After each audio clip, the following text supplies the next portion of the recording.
철학이 가장 많이 듣는 비판 가운데 하나가 너무 뜬구름 잡는 소리를 한다는 거죠. 현실적이지 못하다는 거. 가만 보면 그나마 가장 현실적인 철학이 법과 같아요. 그러니까 제일 오래 살아남아서 아직까지도 영향력을 발휘하고 있잖아요. 흔히 뭐 한중일 삼국, 베트남까지를 우리가 유교 사회라고 하지만 어쨌든 여기도 사실 따지고 보면 전부 지금은 법과를 채택한 나라들이죠. 여전히 뭐 유교라는 거는 한국 사회의 정신문화적 토대라고 저도 그렇게 말은 하지만 말은 잘하는데 가면 갈수록 사실 잘 모르겠어요. 중국이라는 것도 현대 중국은 전부 한비자의 후예들이죠. 90년대 말에 이미 공산당 강령으로 의법 치국 이 네 글자를 딱 박아버리니까 뻑하면 너 고소한다, 고발하겠습니다. 이런 말은 요새 자주 들리지만 우리가 좀 인하게 삽시다.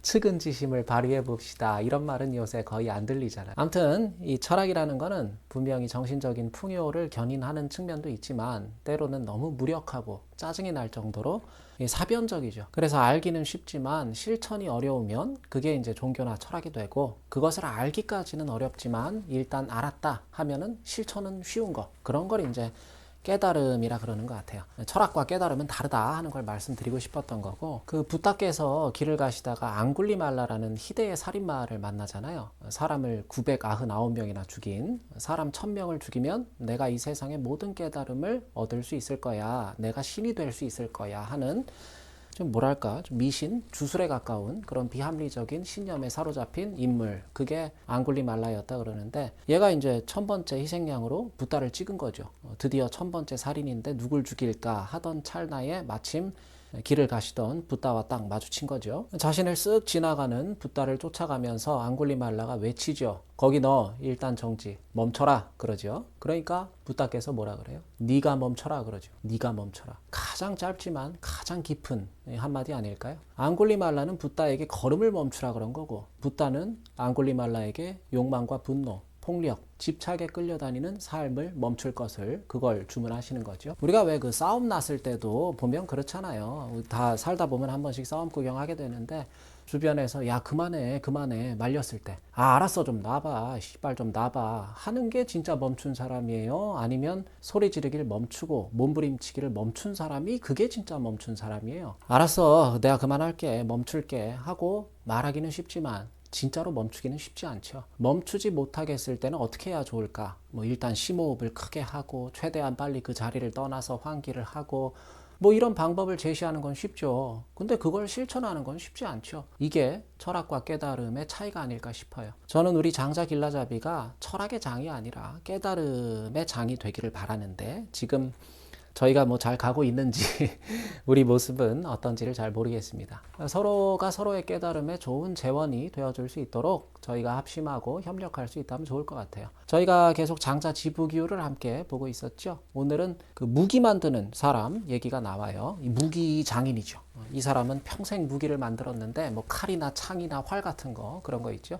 근데 나이 80이 되도록 진짜 쬐끄만 그런 실수가 없었대요.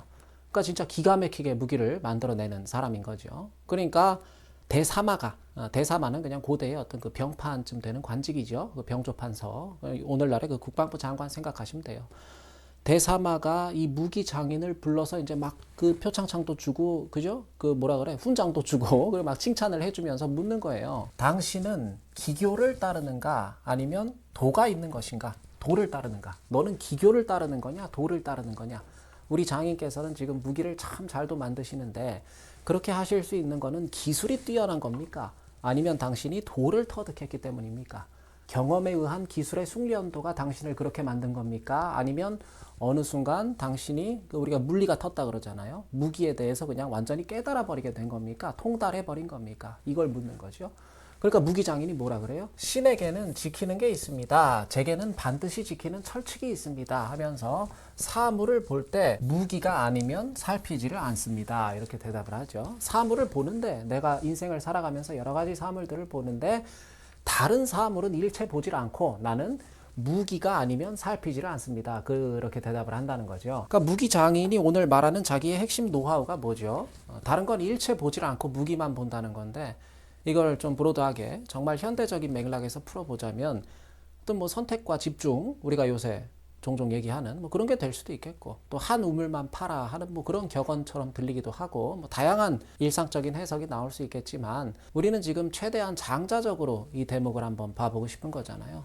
장자 길라잡이니까.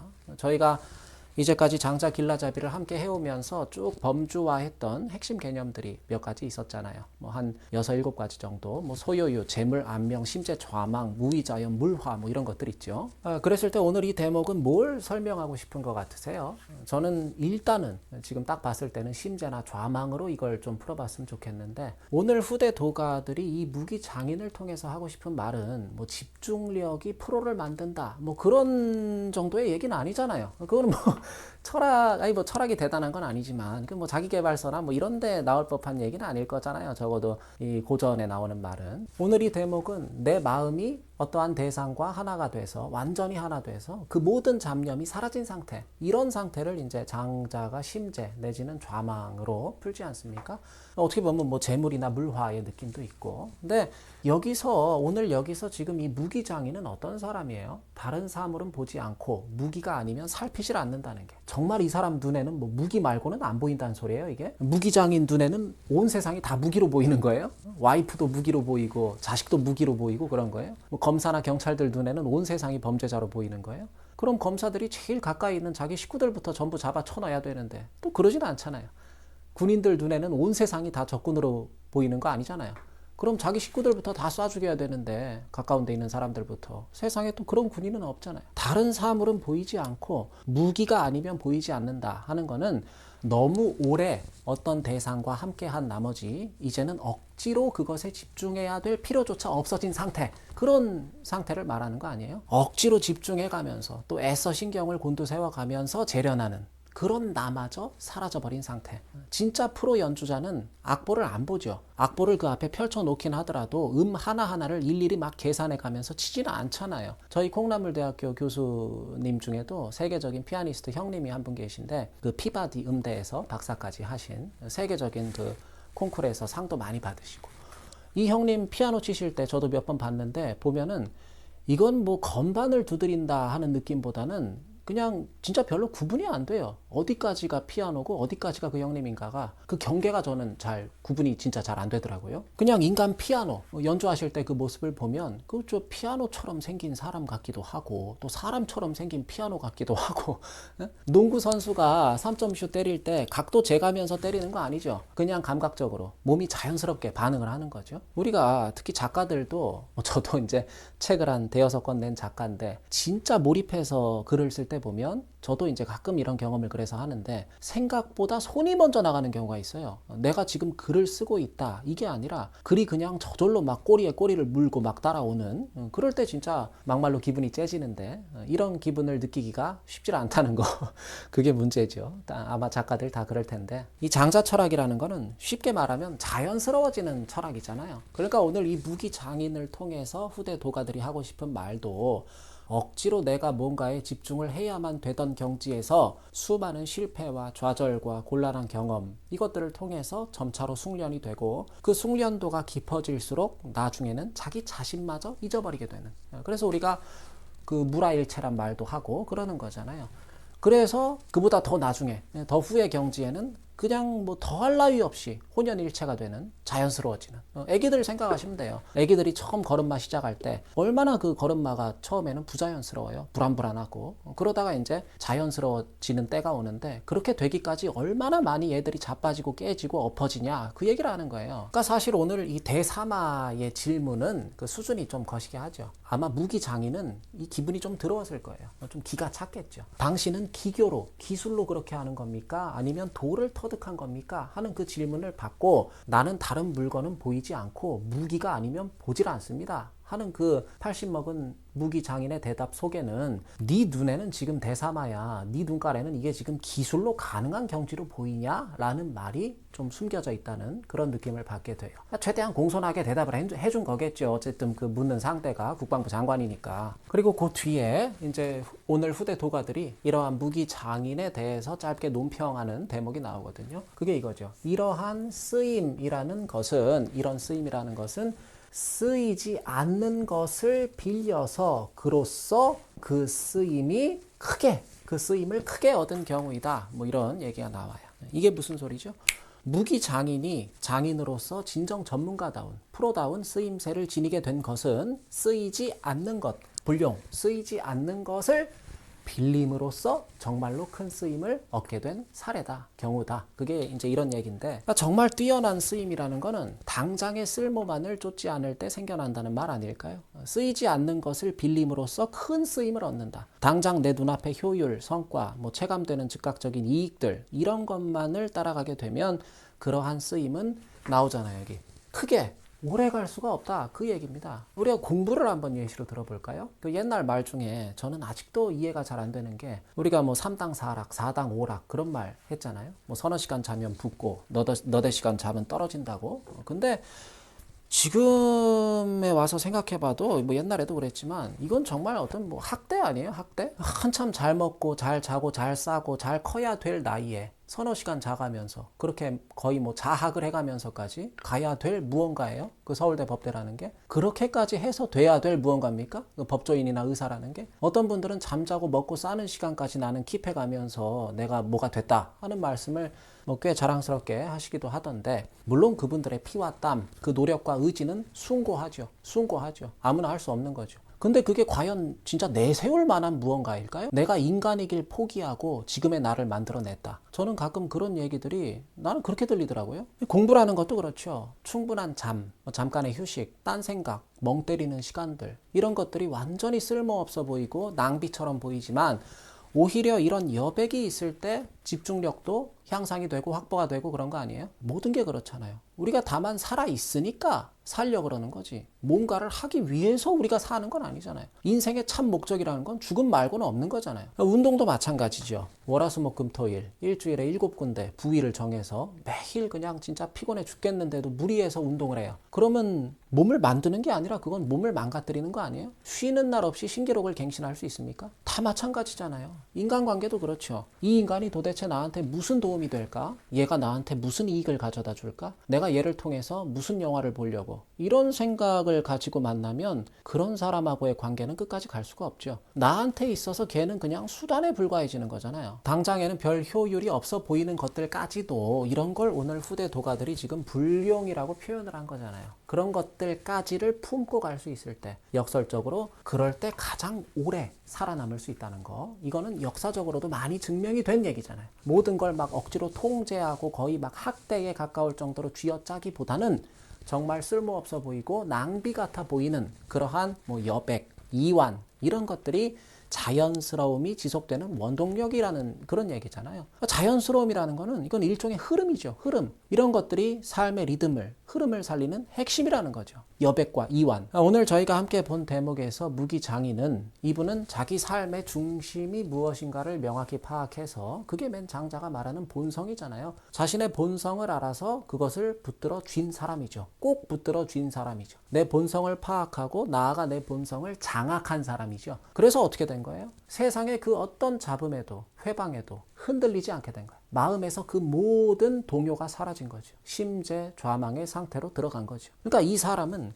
오늘 이 무기장인은 단순히 뭐 기술이 훌륭한 사람 뭐 이런 차원의 사람이 아니라 외물들의 마음이 흩어지지 않는 사람인 거잖아요. 어떠한 외물에도 내 마음에 동요가 생기지 않는 상태. 시험 기간에 도서관에 가서 앉아는 있는데 문제 한 10개 풀고 또 인스타 켜서 한번 보고 또 잠깐 뭐 필기 뭐 좀 하는 척 좀 하다가 또 이번엔 유튜브 켜서 보고, 이런 학생들 있죠.